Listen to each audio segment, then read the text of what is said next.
What is going on, all you Pokemon collecting maniacs out there? This is Ryan, the Pika Pika Papa, and as most of you know, I warehouse a ton of data points behind the scenes here on this channel. So I warehouse the top 20 singles cards prices for every set that has a booster box in the Sun and Moon, the XY, the Sword and Shield era, and I do it for all of the sets in the Scarlet and Violet era, even the specialty ones, and all of the Mega Series now. On top of that, I also warehouse Elite Trainer Box, Pokemon Center exclusive ETBs, booster box prices, all of that behind the scenes. That way I can pull videos like this together, because when the market is turning down, which it has been doing for a little bit of a period now, I think it is critically important that we understand, number one, this has happened before. Number two, it's going to happen again. But because all of us out there work really hard for our money, I want to make sure that we spend it with the best amount of information that we can.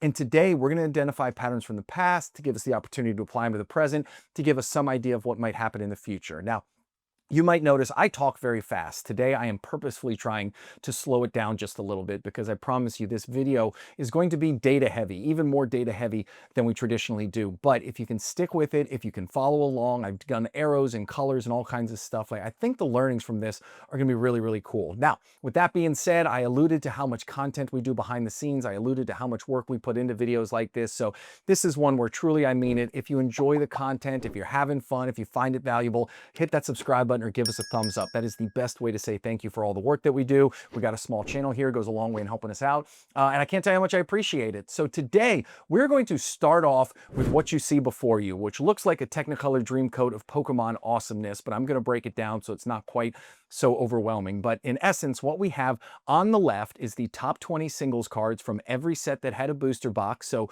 12 sets in Sword and Shield that had booster boxes, the top 20 cards, so 240 cards aggregate value, and the aggregate value of those 12 booster boxes in the Sword and Shield generation. That's what's on the left. And then if you look just a little bit to the right of that, you're going to see these percentages, which is color coded, darker red at the top, green down at the bottom.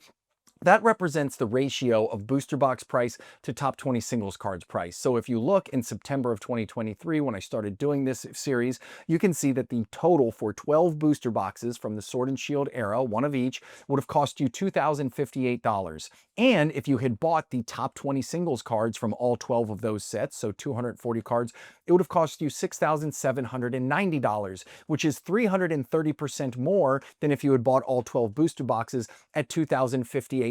Now, what you can see if you follow that gradient down, you can see that that ratio starts to change over time. We're going to talk about that a lot today. Then on the right, we did the exact same exercise for Sun and Moon. So as you can see, if you did the same thing, Sun and Moon, the booster boxes, all 12 of them in September 2023, will cost you $7,306.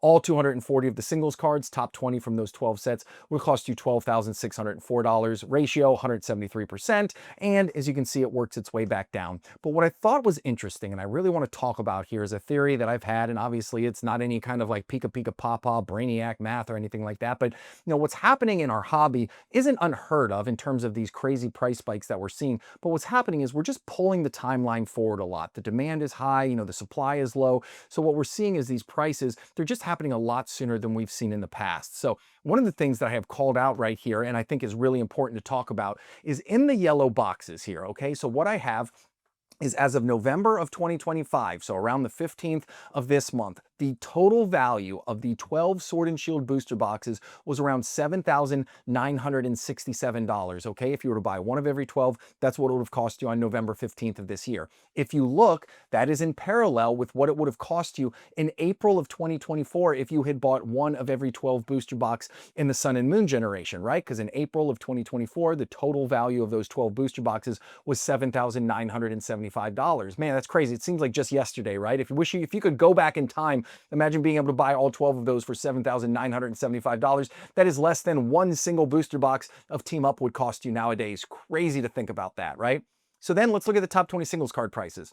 Right now, on November 15th of this month, if you had went and bought the top 20 singles cards from every single set that has a booster box in Sword and Shield, it would have cost you $14,772. Now you compare that to Sun and Moon, again, March of 2025. How insane is that? March of 2025, you could have bought the top 20 singles cards from every single set that is a booster box in the Sun and Moon era for $15,004. We're talking about a $230-something difference. That goes to show you how undervalued, if you will, or how quickly Sword and Shield has appreciated compared to Sun and Moon, right? I mean, if you think about it, Sword and Shield it came out in February of 2020. It is 5 years and 9 months old at this point. The point when you would have gotten the exact same price for booster box, it took Sun and Moon 8 years and 2 months to hit that $7,975 price point that the Sword and Shield booster boxes are at now after a short 5 year and 9 months. And from the singles cards, it took 9 years and 1 month for the Sun and Moon top 20 single card prices to hit that $15,004 mark versus where it is right now in Sword and Shield, which again, 5 years and 9 months to hit that $14,772, a mere $230 difference. So I thought this was an awesome way to illustrate how the prices are really just being pulled forward a little bit. And that's very important to understand in terms of what's going on in the hobby right now. Now, the next thing that I thought would be really cool is let's throw in Scarlet and Violet, because Scarlet and Violet is obviously where we think a lot of growth could come from. Now, it's hard because Scarlet and Violet only had 10 booster boxes, and I want to make sure that we're comparing apples to apples here. So if you'll look, what I have there is on the left, I have your Scarlet and Violet, your Sword and Shield. We have top 20 and then the booster box, and then we have the prices that go with it. But as you can see, that average column right there, what I did was I averaged out the price of those 200 cards, 10 booster boxes, top 20 cards, right? So you have 200 total cards.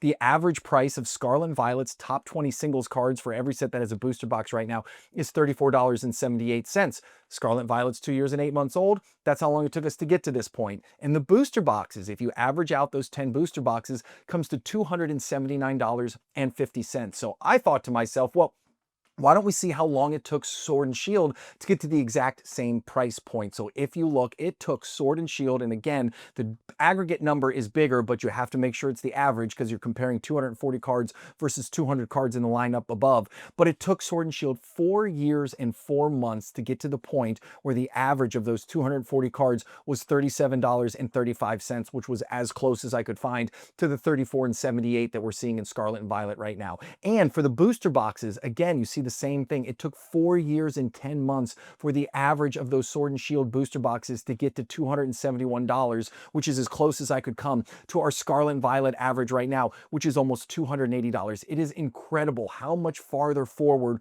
we're pulling all these price movements, okay? So we saw, listen, it took 8 and 9 years, respectively, for Sun and Moon's booster boxes and top 20 singles cards to get where Sword and Shield was after 5 months. And now we're seeing it took Scarlet and Violet 2 years and 8 months to get to where it took Sword and Shield to go 4 years and 4 months and 4 years and 10 months, respectively. So again, what we're seeing isn't unheard of. Just the timeline is being aggressively collapsed. I mean, think about what was going on in May of 2024, which is when Sword and Shield's top 20 singles cards got to that comparison port. Twilight Masquerade was just released, right? 151 was already out. Paldea Evolved was already out. Paldean Fates, all of these products were out. These products were sitting on shelves, which is incredible to think about. And then think about December of 2024, which is when those booster boxes matched, right? Surging was only 1 month old at that place. Prismatic Evolutions was one month away. Like, the market was getting crazy. It just took so long for these things to get where we are right now. And I want you to think about Scarlet and Violet. We're only currently 2 months into the Mega Series. So it is just incredible how compressed these timelines have gotten. Now, my job isn't to tell you if that is good or bad or if that's healthy or unhealthy, but it is very, very important for me to utilize this data, to use these types of comparisons, simply to highlight the fact that, man, everything is happening so incredibly fast here and of this hobby. And we all have to be forward thinking enough to say, okay, Sword and Shield and Sun and Moon, people weren't necessarily knife fighting over booster boxes like we are today. Like, one of the things that I'm talking about in an investing video that I have coming up is I share the entire timeline of Brilliant Stars booster box prices, literally from the day it came out all the way to where it sits today. And there was a 2-year period where it was blasphemy to pay over MSRP for that product. And we just don't live in that space anymore. So will we ever get to there again? Will it ever happen again? Is Pokemon going to print things into the ground like they've done in the past? We're just going to have to wait and see, but it is amazing to see how quickly all of these prices are being pulled forward.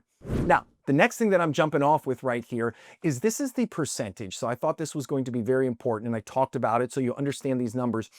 on the very first slide that we talked about. So I have that purple line at the very top because what I want you to understand here is the ratio between the booster box prices and the top 20 singles cards changes over time. And that's because booster boxes, from a rate of growth perspective, outperform singles cards. So if you could have your magic time machine and if you could go all the way back to September of 2023, the very best way you could have spent your money would have been to buy 12 of the Sword and Shield booster boxes versus all of the top 20 singles cards. And the same thing for Sun and Moon. Again, this is no like sage wisdom from me. All of us know it, but seeing it in black and white in front of us makes a huge difference. Now remember, this is the top 240 cards. So this includes cards that are in that 18, 19, 20 range that don't see big growth. This does not mean that chase cards can't give you outsized growth versus booster boxes. This is simply an aggregate, but you got to remember too, you got some stinkers of booster boxes that are in there as well, which help bring it all down. So it's just a really cool comparison and a really cool baseline. But the thing that I wanted to call out here is look at where Sword and Shield is right now from a percentage standpoint, from a ratio standpoint, compared to where Sun and Moon was back in September of 2023. It's eerily similar, right? Like the ratio between the booster boxes and the top 20 singles cards, you can see the top 20 singles cards in August of 2025 were 165% greater than the booster boxes, then 172%, then 185, then 185, right? And when you look at the Sun and Moon side, where it started in September of 2023, it started to work its way down. Again, similar numbers, 173, 175, 175, 161. So for me, what I'm trying to understand is what is that going to mean for the market? So I immediately pull up where the prices are now versus where they were, just like we did in the first slide. So if you look, again, the booster boxes, as far as I'm concerned, are where we are going to see the greatest rate of return in the Sword and Shield set era. And again, that's not something you don't already know, but for me, it's incredible to see. Look at how far back those Sun and Moon booster boxes started compared to where those Sword and Shield booster boxes were. I think this is an incredible outlook. I think it's an incredible upside.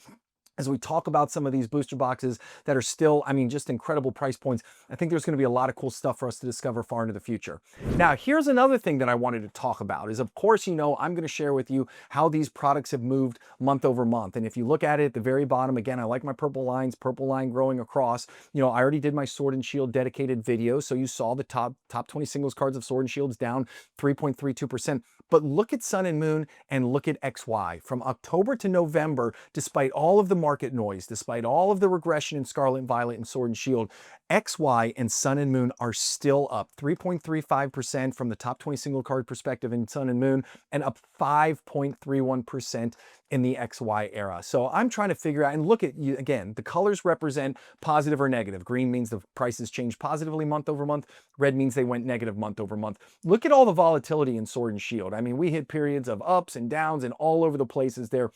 Sun and Moon and the XY era have been so incredibly steady, really since April of 2024 all the way till now. Like, I never in a million years would have guessed that these many cards, their aggregate value, despite all of the disruption, all of the volatility in Sword and Shield and Scarlet and Violet, all of the supply and demand being out of whack, I never would have guessed that you would see this type of steady growth in Sun and Moon and the XY era. And to me, that's got me thinking, I'm like, you know, when we start to see Sword and Shield settle down just a little bit, will we see these same types of, you know, prolonged periods of slow and steady price appreciation instead of these big 20% up, 30% up, 13% down, 8% down? Like, will we start to see things just start to normalize and flush themselves out a little bit? So that's something I've been thinking a lot about, and I think it's something we need to keep top of mind here on the channel.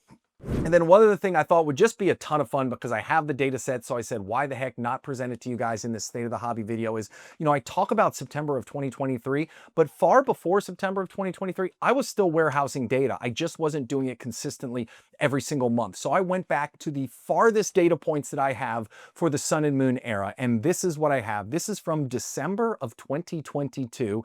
These are the prices for the top 20 singles cards for every set with a booster box in the Sun and Moon era, again, from December of 2022. I mean, look at some of these prices. The Lovebirds card was going for $404. That Gengar Tag Team Alt Art was going for $139. The most expensive card in Cosmic Eclipse was $126. I mean, look at the booster box prices. Team Up was sub $1,000 at $945. I mean, it's just incredible to see where these prices were. And again, hindsight's always 2020. but I thought it was interesting. So in December of 2022, the average of those top 20 singles cards, and this is the really cool part, the average price of those top 20 singles cards after 5 years and 10 months was $33.28. And when you compare that to where the Scarlet and Violet average for those top 200 cards right now is, it's $34.78. The average of those cards from December of 2022 for Sun and Moon is almost exactly the same as where Scarlet and Violet is today. There is no correlation. It does not mean Scarlet and Violet is going to do exactly what Sun and Moon does. It doesn't mean you should go out and buy all these cards thinking that they're going to follow the exact same path. Different print runs, different era, different collecting environment, all of that. But I thought that was very interesting. But even though the top 20 singles cards are priced very similarly, look at the delta between the booster boxes. The average booster box price of Sun and Moon back then was $418, right? And then you look at that, that far exceeds where Scarlet and Violet booster boxes are now. As a matter of fact, I actually had to go back and do that math several times. But what it shows you too is those booster boxes at that point were 5 years and 10 months old. Even though the hobby wasn't feverish, even though the hobby wasn't in the middle of the thick of a supply and demand out of whack, even though it wasn't inundated with new people who weren't truly in it for the right reasons, like even with all of those outside considerations nullified, Sun and Moon booster boxes at that point in time still averaged $418 each. That, my dear friends, is one of the reasons why I am such a long-term bull here in the Pokemon space. It's because we can use through data, unequivocally, we can prove that these sealed products, no matter what the demand was, no matter what type of the market we were in, December of 2022, you can't even compare it to where we're sitting here in December of 2025. But even with all of that nullified, you still saw those booster boxes after 5 years and 10 months with an average price of $418. It makes me feel really good. I hope it makes you feel really good. And again, I think out of this whole video, I think that's probably the most impactful slide for us to talk about. But the other thing that I thought would be cool, just for fun, because I did say that those Scarlet and Violet average 200 card price is so similar to where Sun and Moon is, I want you to look at these Sun and Moon prices right here. I'm not saying look at the individual prices, just put your eyes on the colors. Take a look at the reds, the yellows, the greens, because I'm going to flip over